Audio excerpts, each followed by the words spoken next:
Welcome, gentle dreamer. Tonight, you'll journey through misty villages, quiet cottages, and warm hearths.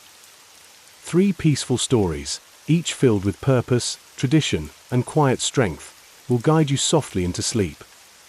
So settle in, take a deep breath, and let the world slow down around you. And if these stories bring you comfort tonight, consider subscribing to hear more tales woven for rest and reflection. For now, let the stories begin. The Lantern Keeper of Mistwood. In the forgotten village of Mistwood, the fog never lifted.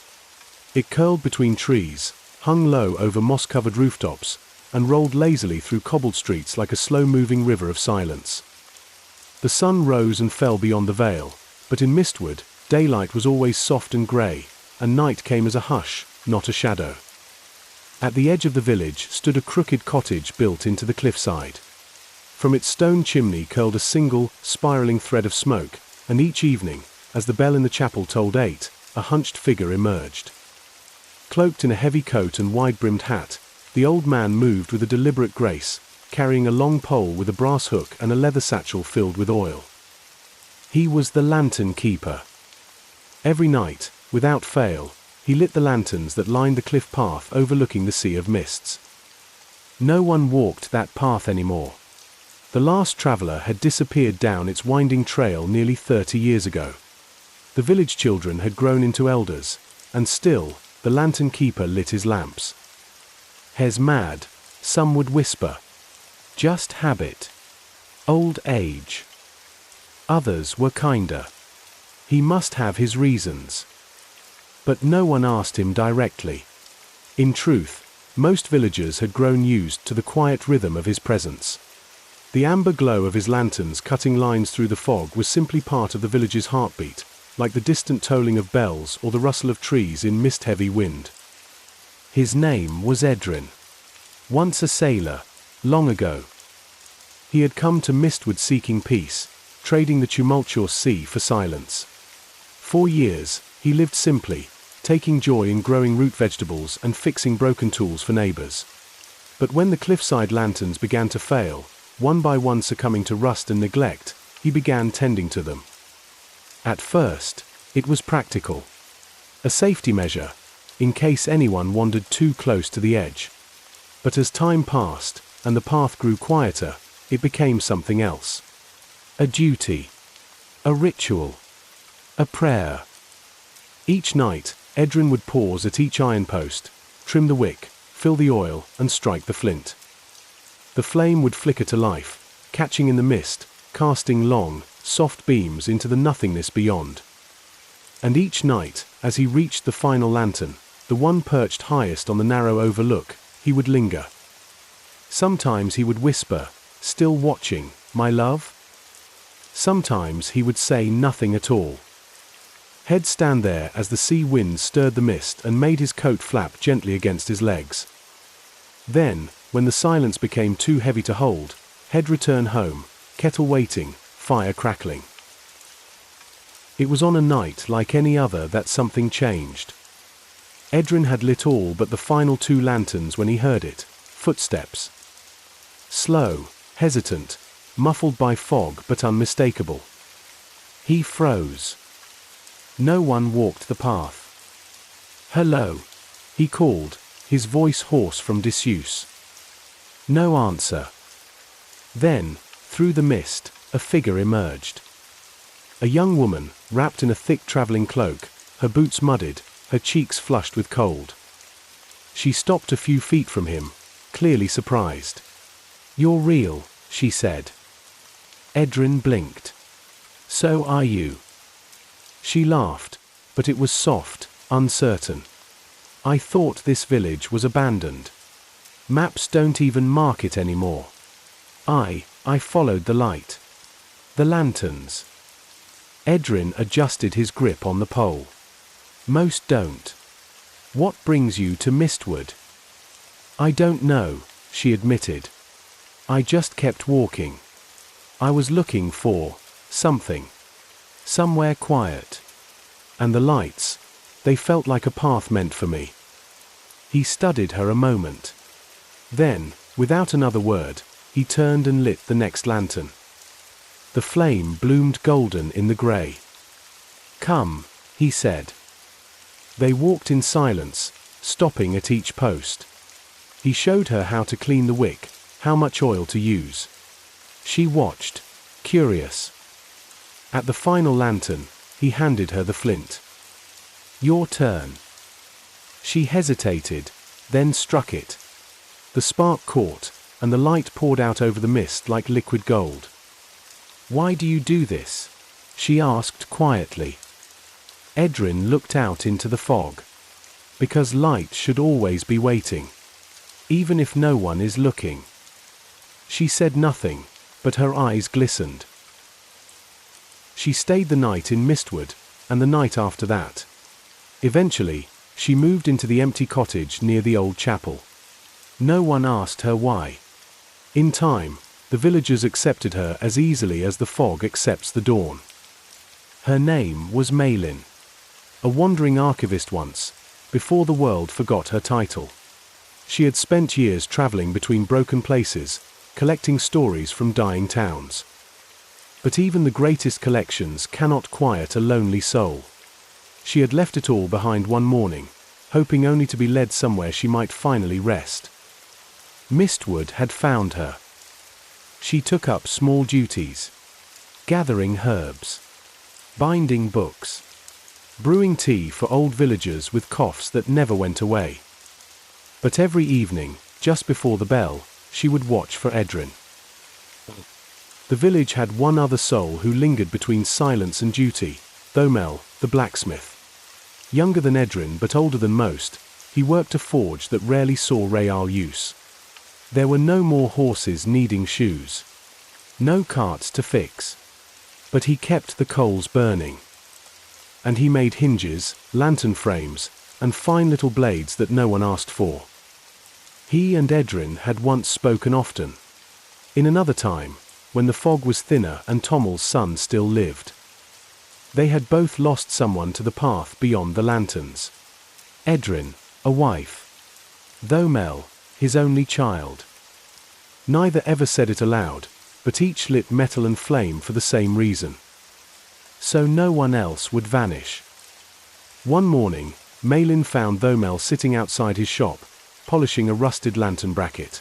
"You're the girl who followed the lights," he said, not unkindly. She nodded. "They led me here. To Edrin." He grunted. "He led many. Most just didn't know it." And then he told her the story. How Edrin had once captained a ship, long ago. How his wife had stood on the cliffs to watch his sails each voyage. How, one night, she had walked the lantern path during a storm to meet him. And how the cliff edge, wet and crumbling, had claimed her. Edrin never sailed again. He had buried his compass beneath the final lantern. "He lights them for her," Thomel said, "so she can still find her way to him. Even if it's only in dreams." Maylin wept that night. And in the morning, she helped Thomel mend 3 old lanterns. Years passed. Seasons shifted in shades of grey. The lantern keeper grew slower, his steps shorter. Then, one evening, he did not emerge from his cottage. The bell tolled 8. The wind whispered through the trees. The lamps remained dark. Until she came. Cloaked in her old traveller's coat, hair streaked with silver, she took up the satchel and the pole. With deliberate grace, she lit the lanterns one by one. At the final post, she looked out into the mist. "Still watching, Edrin?" she asked. The flame flickered. And Mistwood glowed. The Tanner of Eldergrove. In the village of Eldergrove, nestled between forest and fen, a scent always lingered in the air. Not sweet like the baker's rye loaves or sharp like the herbalist's tinctures. No. It was heavier, earthy, acrid, lingering like the memory of fire in old stone. It was the scent of the tannery. and it clung to the man who worked there. His name was Bram Halden, and though the townsfolk rarely said it aloud, most simply called him the Tanner. Bram lived at the edge of the village, downwind of the chapel bell and the spinning house. His cottage, squat and weathered, backed against the ash woods, where the bark for his vats grew thick and dark. A thin stream trickled nearby, its waters diverted into wooden troughs and stone tubs, where hides soaked day and night beneath the sun and moon. His days were long and his labor solitary. Dawn began with scraping, thick, rhythmic strokes as the curved blade stripped hair from animal skin, revealing pale leather beneath. He'd stir the vats with a pole taller than he was, the liquid dark with tannins drawn from oak and ash. It dyed his hands a permanent shade of brown, the lines of his palms stained like old parchment. He worked with silence and patience. No songbirds nested near the tannery. Only crows, curious and unbothered. The village needed him. They needed leather for boots, for belts, for reins and saddles, for aprons and scabbards. But few visited him unless they had to.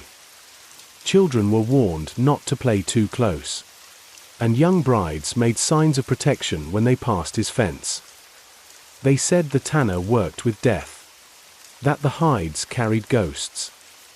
Bram never argued. In truth, the dead were his closest companions. He hadn't always lived alone.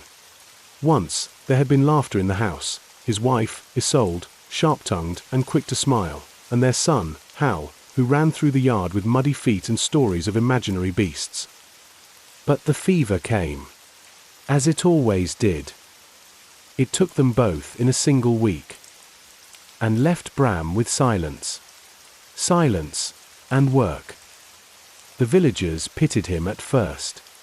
A loaf of bread on the stoop, a hand on the shoulder at market. But grief, like his trade, had a stench that lingered.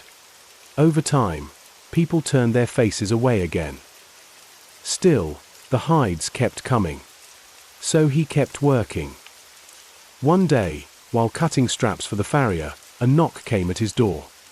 Not the usual sharp raps of delivery, but a gentle, uncertain tapping. He opened it to find a young man, barely 20, with wind-chapped cheeks and hands that trembled from more than the cold. His name was Elias. "They say you need help," the boy said. "I'll work hard. I don't mind the smell." Bram studied him in silence, then stepped aside. And so, Elias began to learn. The trade was hard, the hours unforgiving. But he did not flinch. He listened. He watched. He asked questions Bram had forgotten had answers. One evening, after scrubbing out the blood troughs, Elias sat on the step and asked, "Why did you become a tanner?" Bram thought for a long while, then said simply, "Because someone had to." Elias nodded. "I think that's why I'm here too." In the months that followed, the tannery changed. There was laughter again, though it was quiet and rare. Bram taught Elias not just the work, but the care, how to recognize a hide's quality by its grain, how to use alder bark for softer finishes, how to tan with patience rather than force. In time, villagers noticed. The leather was finer, the straps stronger. The boots lasted through 2 winters, not 1. They came more often, spoke a little longer. Even the baker's daughter, Lysa, began leaving extra bread when she delivered her father's orders. Elias always turned red when she smiled at him. One night, by the fire, Bram said, "You've a future here. The tannery could be yours one day." Elias looked up. "And you?" Bram stirred the coals. "I'm already in it." He smiled, faintly. "It's not just hides we preserve here, boy. It's memory." A year passed, then 2. Lysa and Elias grew closer. She began helping him on market days, brushing bits of bark from his shoulders and laughing at his awkward jokes. The village, once wary, now waved to Bram as he walked to the stream, a satchel of bark slung over his shoulder. But not all were pleased. The guildsman from the nearby town of Westmere arrived one day, clothed in velvet with a pinched nose. He declared that Bram's tanning was unregulated and demanded dues and licenses. Bram refused. "I've tanned here longer than you've drawn breath," he said. "And my work speaks for itself." But the guild pressed harder. They levied fines, sent letters with red wax and sharp words, even warned the village that purchasing his leather could bring trouble. Bram's resolve grew quiet and firm. "They want gold for what we've paid in sweat," he muttered. The villagers, to their credit, stood by him. Quietly, discreetly. Boots were still ordered. Aprons still made. Elias began making trips into the woods to trade directly with hunters and trappers who knew the worth of honest leather. In winter, Bram fell ill. A cough that clung to him like the stench of lye. Elias took over most of the work, and Lysa brought broth each evening, whispering that she'd speak to the healer herself if Bram refused. Bram chuckled. "You'd make a fine tanner's wife, girl." She blushed, but didn't deny it. One night, as snow fell gently on the tannery roof, Bram sat Elias down. "When I'm gone," he said, "bury me near the ash tree by the stream. And keep the work honest."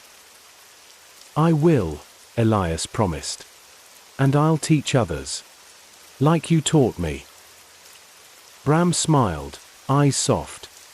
"Then it's enough." Bram passed at dawn. Elias laid him beneath the ash tree, where the tannins bled into the earth and the stream sang gently past. The village came. Not all, but enough. Enough to show respect. Years later, Elias and Lysa ran the tannery together. Their daughter, Myra, played near the vats, careful and curious. On quiet evenings, Elias would tell her stories of the old man who worked with ghosts and made the village strong one hide at a time. Myra would ask, "Was he a wizard?" Elias smiled. "No, little one. Just a man who worked with his hands and left the world better than he found it." And when Myra grew older, she learned to tan too. And the line continued, through ash bark and patience, through loss and love. The tanner's scent still lingered in Eldergrove. And so did his legacy. The Sisters of Emberlane Bakery. In the small village of Emberlane, nestled between rolling hills and dense forests, the scent of fresh bread was a morning tradition. Before the sun crested the trees, before the roosters had crowed, the warm, yeasty perfume would slip between shutters and drift down the narrow stone lanes. It was a smell that meant comfort. It meant home.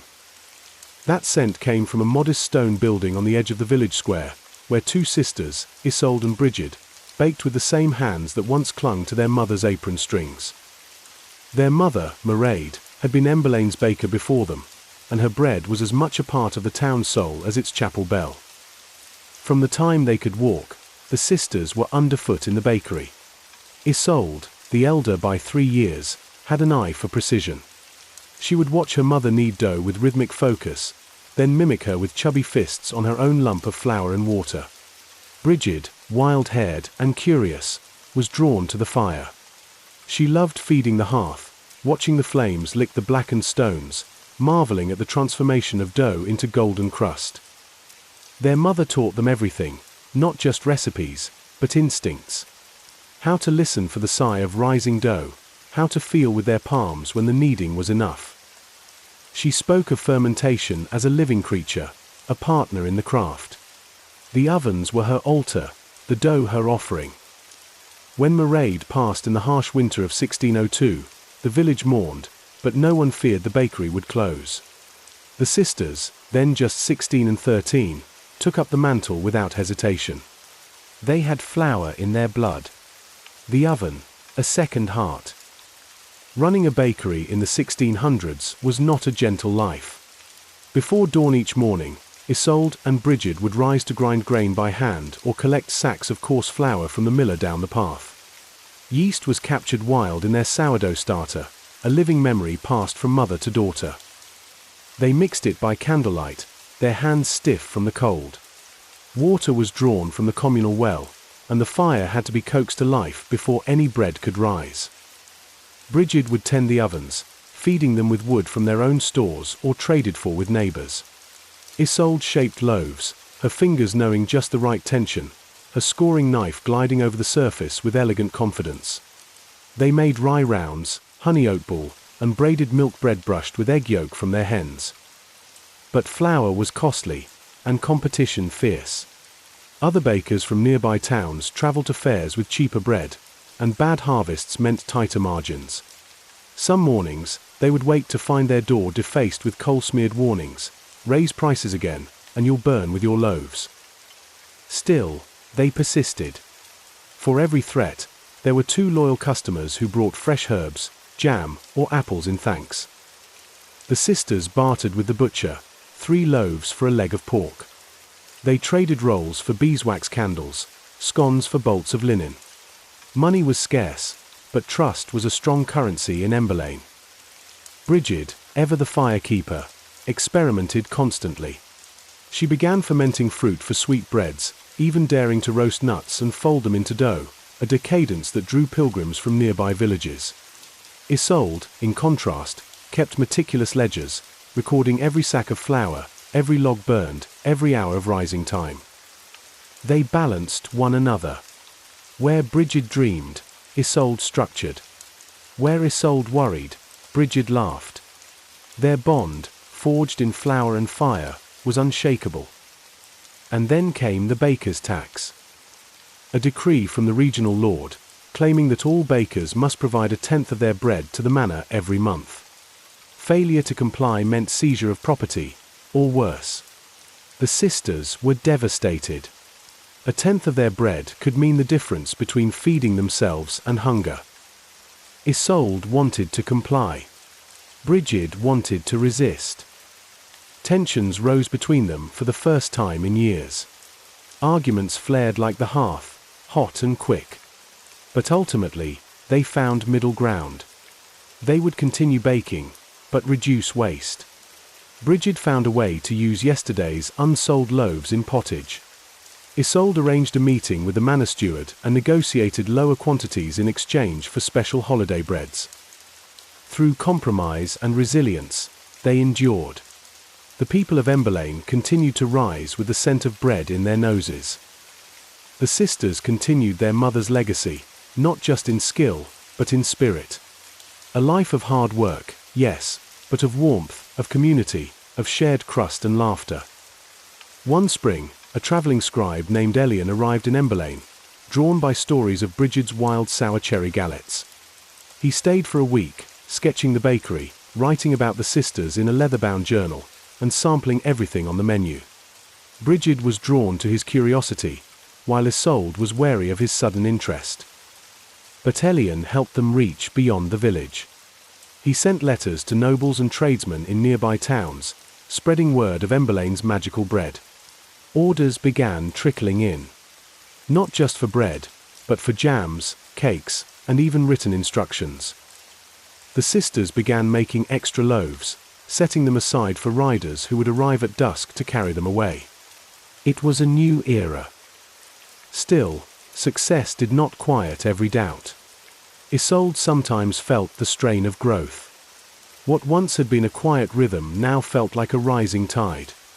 She feared they would lose the essence of their work. Brigid, however, embraced the change, eager to innovate, to try spice from distant lands, to write their own cookbook. One evening, Isolde confessed her fears to Elian. He listened quietly, then said, "The hands that shaped bread in silence can still shape it with song. Growth isn't loss, it's a new loaf, one that rises in its own way." That winter, they hired 2 village girls, Marla and Anith, to help in the bakery. Brigid taught them fire, Isolde taught them flour. The girls were quick to learn, and soon, laughter returned to the quiet spaces of kneading and scoring. At Yule, the sisters held their first festival. Lanterns strung from tree to tree. Long tables groaned with loaves, pastries, and warm cider. The village danced under stars, and even the manor steward came to break bread. The sisters, side by side at the table, raised their cups. To Mother, Brigid said. To Emberlane, Isolde added. To Bread, Elian chimed. And the crowd cheered. And so, on mornings when the mist clung low to the cobbles, and the fire cracked bright inside the stone bakery, two sisters stood side by side, flour-dusted and strong. One watched the fire. One scored the dough. And Emberlane was fed. Thank you for joining us on these gentle journeys, through lantern-lit cliffs, the tanner's patient hands, and the warm ovens of Emberlane. We hope tonight's stories brought a little peace to your heart. As your dreams begin to stir, know that light, craft, and care are always waiting, just like our next tale.